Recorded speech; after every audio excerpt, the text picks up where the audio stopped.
and I am Lucifer, the devil in the flesh. Hello and welcome back, friends. Get yourself cozy and warm, for I'm about to take you on a chilling movie marathon. While the decade of the 2000s witnessed some of the greatest horror films around, like Paranormal Activity or Saw, there was a plethora of other ghostly flicks that didn't make it to theaters, or even if they did, they have been unfairly overlooked. Needless to say, films like Creep or The Cold Prey will send a shiver down the spine, but unfortunately, they have been lying in the dust for some time now. How about we dive into the world of these underrated horror gems and find out if they can shake the boots. It's time to get spooked. Now, before we go into our video, we do have a small request. If you like our content, please support us by subscribing to the channel. It's a small click for you, but for us, it means an awful lot. Thank you very much. Now let's begin.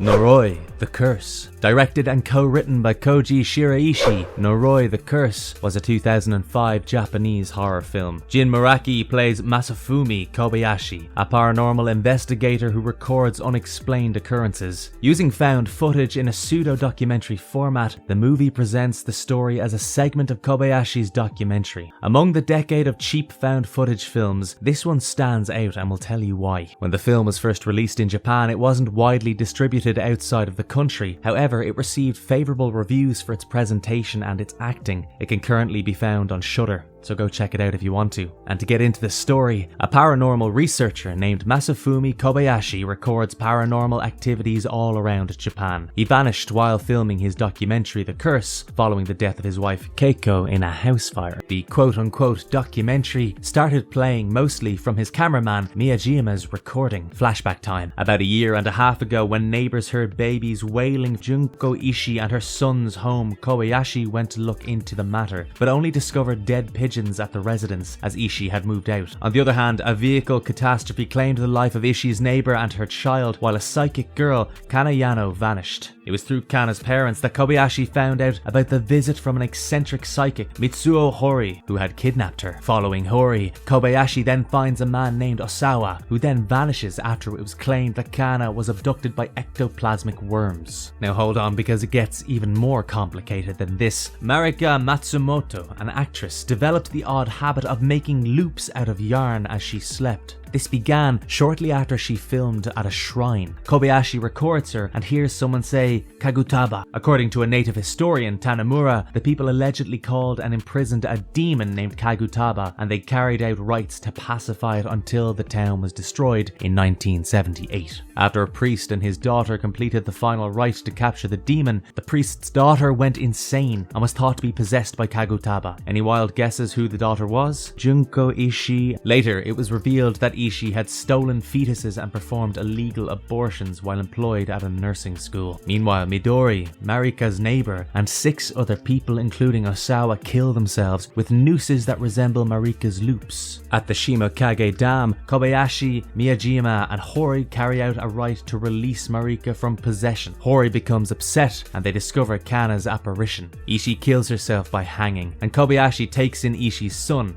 and Kana was discovered dead soon after. A recording that was found in the end shows Hori hitting the child, who then changes into Kagutaba. It's quite the curveball, isn't it? Kobayashi remains missing, as per a note at the end of the film.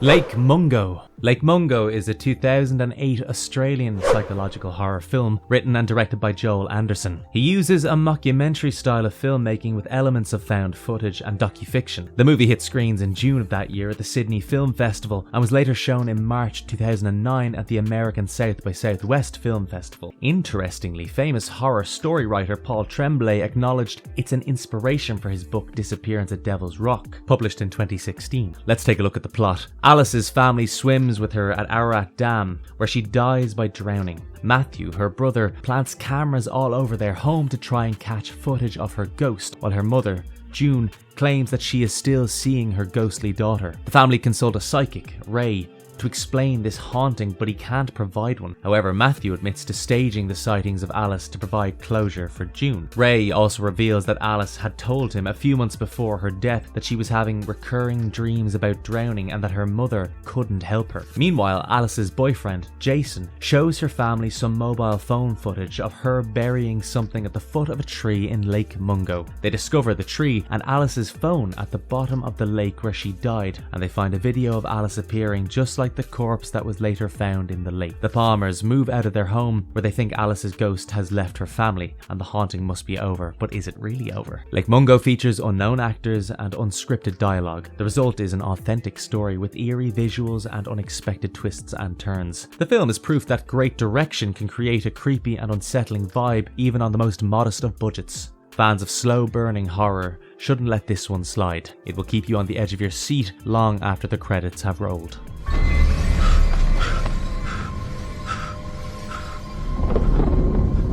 The Exorcism of Emily Rose. The Exorcism of Emily Rose is a 2005 horror-cum-court drama film directed by Scott Derrickson. It was inspired by Annalisa Michel's real-life story, and personally when I became familiar with Michel's story, I couldn't sleep with the lights off. In 1976, despite many drug-assisted exorcism attempts, the German Catholic Annalisa Michel died. Her death was declared to be down to epilepsy rather than anything supernatural. So was the case in the film. Her story was shown in Hans Christian Schmidt's German film Requiem. Scott's film harbored mixed reviews and grossed $144 million worldwide. Jennifer Carpenter also won the MTV Movie Award for Best Frightened Performance. It was one of those films that inspired people and opened up discussions about religion and the supernatural. I mean, yeah, this is one of those popular horror movies of the decade, and the story still gets to me as well as many other people. Lawyer Aaron Bruner gets caught up in a high-profile legal battle over defending Father Richard Moore, who had performed an exorcism on Emily Rose. The flashbacks of the story of Emily Rose show her having undergone unexplained experiences, after which her family thought she must have been under some sort of demonic possession. The trial goes on with the medical experts suggesting that Emily's condition was purely medical, while Bruner hinted that it could be a case of possession. The closer Bruner gets, the more bizarre incidents become associated with her, reflecting the alleged demonic victimization of participants who turned against the rites. In rebuttal to the medical explanation introduced by the prosecution, she calls an anthropology expert on spiritual possession, and in yet another surprise, Dr. Cartwright releases an audio tape as part of the exorcism. And just wait for this, it gets better. Emily has written a letter describing a vision she had after the exorcism, leaving no doubt that this is a battle of the spirits as well as a courtroom drama. Even though Father Moore is convicted, the judge is lenient, following the suggestions of the jury. Bruner encounters Moore at Emily's gravesite, where a passage written by Emily highlights the themes of personal salvation and spiritual warfare. The movie is set into a legal drama and presented with supernatural overtones, touching upon faith, doubt, and invisible forces working in the world around us. I believe in the end, this film points to the deep existential struggle between God and the devil, a struggle one can neither dictate nor control from the four walls of a courtroom. Trust me, the exorcism of Emily Rose will definitely stir up the philosophical side in you. Un, dos, tres. The Orphanage. J.A. Bayona, a debutante, directs the gothic supernatural horror The Orphanage. Belén Reda plays Laura, Fernando Cayo plays Carlos, her husband, and Roger Princep plays Simon, their adoptive child. Bayona aimed for a movie that had atmosphere for Spanish cinemas from the 1970s. With its debut on May 20th, 2007, at the Cannes Film Festival, it was met with standing ovations. The film received overall a very positive critical review in Spain and was recognised with 7 Goya Awards. When it was released in North America, English-speaking reviewers praised it for both its direction and acting, so I can't wait to delve into this one. In Spain, the couple Laura Garcia Rodriguez and her husband Carlos Sanchez Rivera and their son Simon have acquired an orphanage. Their intention is to reopen the orphanage for disabled children. Meanwhile, social worker Benigna Escobedo visits Simon's friend Thomas to tell him that Simon is adopted and provoke Laura. Benigna also explains that Simon is HIV positive. His health is already damaged and he must return to the orphanage. In the midst of all this, Simon suddenly vanishes. Laura feels guilty after the disappearance of her son, and when the police have no leads to the location of Simon, it is decided to close the search and the case. Laura goes to the spot where Simon had befriended Thomas and finds that Benigna worked at the orphanage previously and is connected to Thomas. However, both Benigna and Thomas have died before Laura can find out more. She contacts a medium, Aurora, and the woman travels with her to the orphanage to solve this mystery. She discovers the secrets of the orphanage and the fate of the orphans who lived there. Laura finds the orphans' remains during a seance, while Aurora hears the ghosts pleading for rescue. It was Benigna who buried their remains in the coal shed after poisoning Thomas. Laura unearths the history of the orphanage and finds Simone's buried body. She sees Simone's spirit grant her request as she asks to be with him while Carlos accepts his fate. There's something about Spanish horrors that will take your sleep away, I guarantee it. She fell on her doll. Session 9. Session 9 is a 2001 American psychological horror film written and directed by Brad Anderson and Stephen Jevedon. It stars David Caruso, Peter Mullen and Brandon Sexton III, amongst others. The film centres around an asbestos cleanup crew operating out of an abandoned mental facility. The movie's title refers to audio recorded interviews with former asylum patients. It's in one interview that everything changes. Though it performed poorly at the box office, Session 9 later gained a cult following with fans. Gordon Fleming ran an asbestos abatement service. He lands a job at the Danvers State Hospital and agrees to get it done in a week. His crew includes Mike, who knows the history of the hospital, Phil, who's in the middle of a divorce, Hank, who has a gambling problem, and Jeff, the owner's neurotic nephew. During a pre-job walkthrough of the site, Gordon is freaked out when he hears a voice that seems to come from nowhere. The first day on the job, Mike uncovers a cache of 9 therapy tapes belonging to a patient named Mary Hobbs, who had been in the hospital suffering from a multiple personality disorder previously. At the same time, Hank finds a lobotomy spike. The hidden truths behind the hospital rise when the crew split up to find a vanished Hank. Mike plays Mary's tapes and begins to get the bigger picture of her tragic life and involvement in a heinous crime. Meanwhile, Gordon spirals into insanity, tormented by his guilt and troubled mind, just as Mary did herself during her worst moments. Gordon even becomes violent towards his employees, and he's tormented by inner demons and the sins of his past while experiencing hallucinations. In a state of insanity, Gordon seeks to make some form of repair by returning to his estranged wife. In his descent into this madness, a frightening analogy between Gordon and Mary makes it hard to separate one from the other. Personal opinion, haunted asylum flicks seldom disappoint. So let's just go to the bridge, we'll find the skipper, and then we'll go home.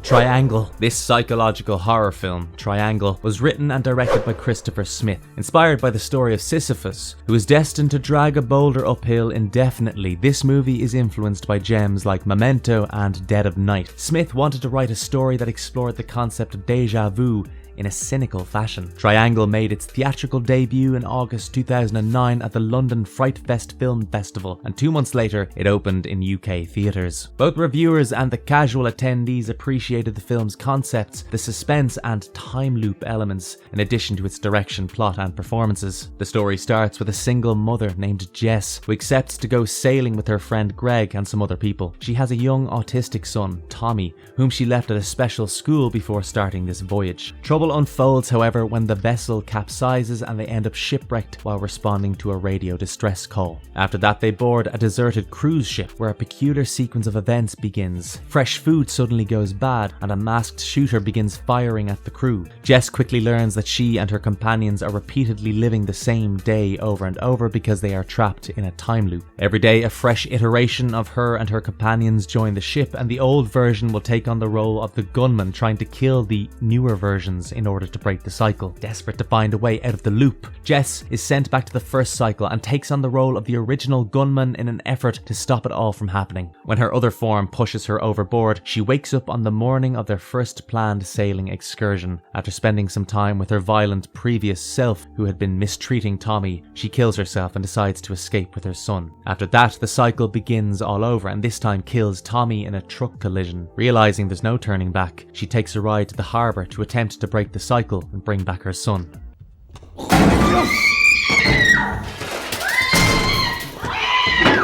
REC. Released in 2007, REC is a zombie horror and found footage movie made in Spain, written and directed by Paco Plaza and Jaume Balagueró. It is the first of the REC franchise, shot with a shaky camera method in a manner that lives up to its name. 3 sequels have been made to the movie, namely REC 2, REC 3 Genesis and REC 4. The film follows Angela Vidal, a television reporter, and Pablo, her camera person, as they cover the night shift at a fire station in Barcelona for While You're Sleeping, which is a fictional documentary. They encounter Manu and Alex, 2 firefighters who answer a call regarding an elderly woman stuck in her flat, and the scene is filmed. After appearing violent and attacking a police officer, this woman had to be restrained, and Alex fell from the old woman's apartment into the foyer. The policeman, Pablo and Manu ambushed as they approach, causing the officer to shoot the woman. Trapped inside, Angela speaks with Jennifer, a sick child. After becoming combative and being imprisoned in a warehouse, the injured Alex and the cop are attended by a health inspector. The inspector clarifies that a dog attacking other animals at a local veterinarian's was the source of a virus similar to rabies. Soon Angela recognizes that Max, Jennifer's dog, was the very animal in the vet hospital. After puking up blood onto her mother, Jennifer bolts upstairs. The policeman follows while Jennifer carries Manu, but Jennifer bites him. Manu and Pablo flee upstairs while the infection spreads to the other residents of the building. They find out that the manager's flat has a key that opens a sewer outlet. After obtaining the key, Angela and Pablo are compelled to go into the penthouse. There they find research being undertaken on a demonic enzyme by a Vatican operative. This enzyme had originally existed in a Portuguese girl, Tristana Medeiros. Pablo uses night vision to discover a locked door, but the monstrous Tristana assaults and murders him. The film ends with the camera capturing Angela trying to flee, but being pulled into the shadows. And what do you think happened to her? Well, thankfully there's more REC films so you can find out.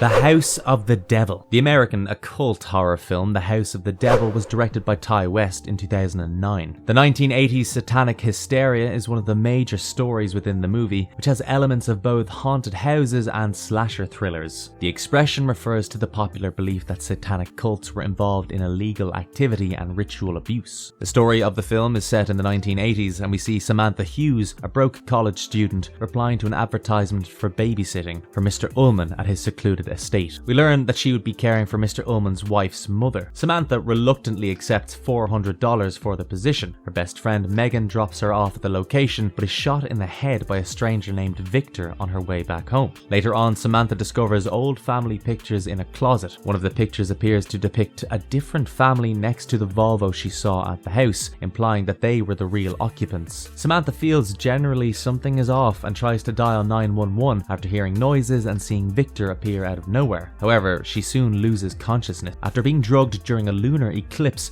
Samantha wakes up to find herself changed to a pentagram. Shocked, she sees Mr. and Mrs. Ullman and Victor there, who have initiated a ceremony. Samantha's blood is being used by Mother, a hideous witch, to write abstract symbols on her body and make her drink the blood. After stabbing the mother, Samantha flees and finds Megan's body in the kitchen. She murders Mrs. Ullman and Victor, but she can't shake the terrible image of Mother. Mr. Ullman chases her into a graveyard, stating that she is meant for him. Unfortunately, in the struggle, Samantha shoots herself in the head. The moon eclipse abruptly ends, and according to news sources, it's revealed that Samantha, who is in a hospital, is still alive and revealed to be pregnant. Truth be told, that ending alone gives me chills.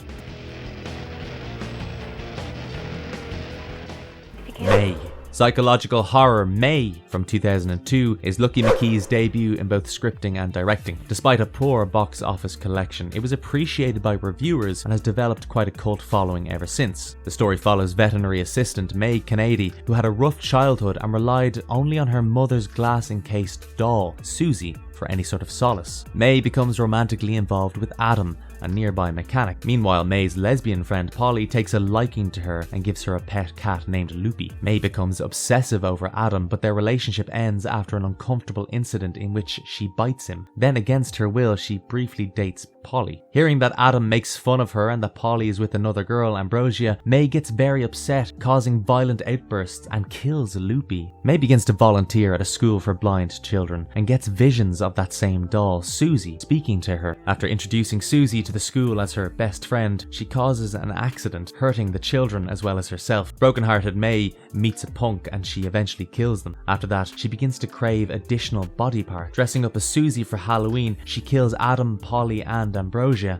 and after that May uses the body parts of all these victims to create a doll, Amy. May then removes her own eyeballs to give Amy eyesight after seeing that she is blind. The doll ultimately comes to life and uses Adam's hands to give May a hug as she collapses next to it. Of all the movies that we've talked about, this one is probably my favourite.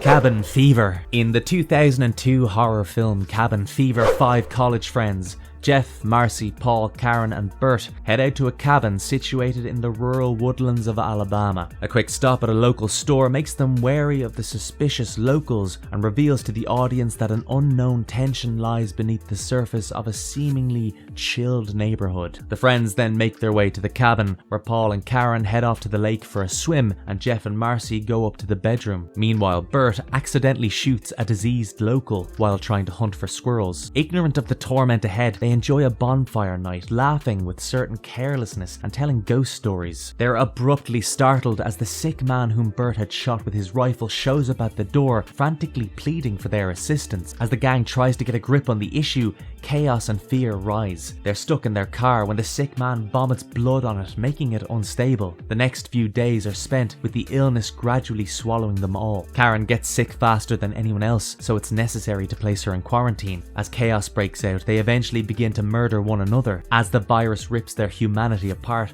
Paul tries to save them, but he ends up unleashing even greater horrors. And if you think it's all over, well, hold your breath, my friends, because something far worse is waiting the humans.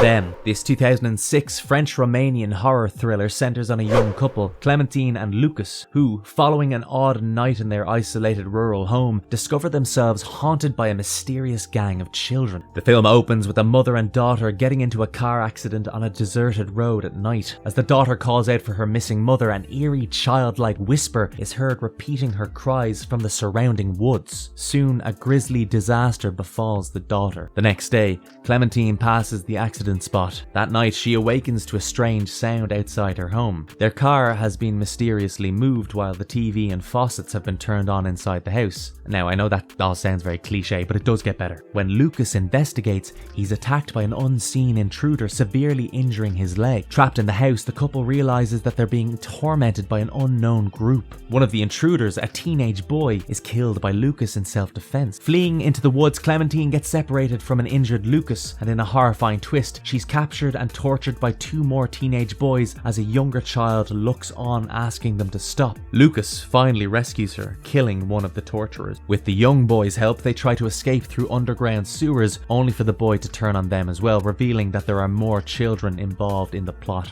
In a haunting finale, a group of hooded children are seen emerging from the woods, implied to be the same ones torturing the couple. On-screen text reveals the couple's bodies were found days later and that their murderers were children aged 10 to 15. When questioned, the youngest child chillingly explains that they are simply trying to get Clementine and Lucas to play with them.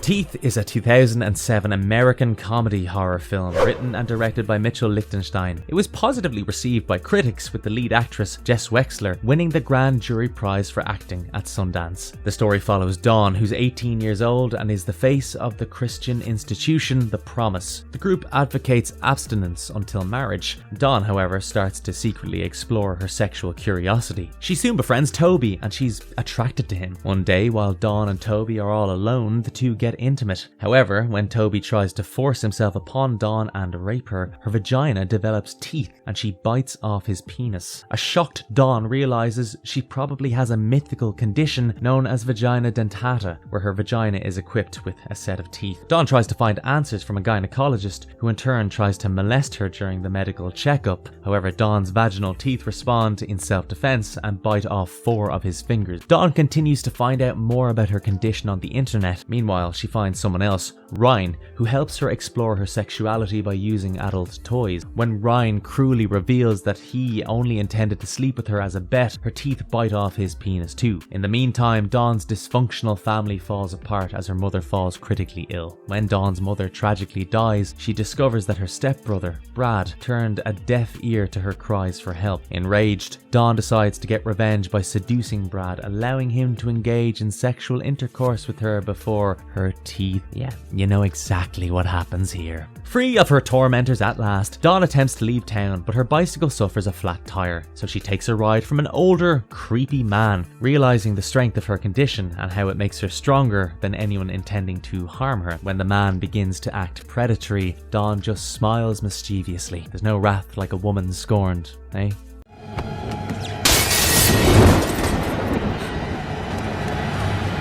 Marvelous verdict. While there was some huge horror hits in the 2000s, you shouldn't overlook these underappreciated gems. Although many people are unaware of these hidden jewels, I'm sure dedicated horror fans know of their cult status. In addition to the major franchises, the 2000s were a golden age for original horror too. Buckle up if you thought that decade had nothing more to offer. I think any horror enthusiast will enjoy delving into these obscure, underrated films. Let us know which movie you liked the most in the comments down below. And if you liked our content, don't forget to leave us a like and subscribe if you haven't done so already. Have a good one and be safe. Thanks everyone.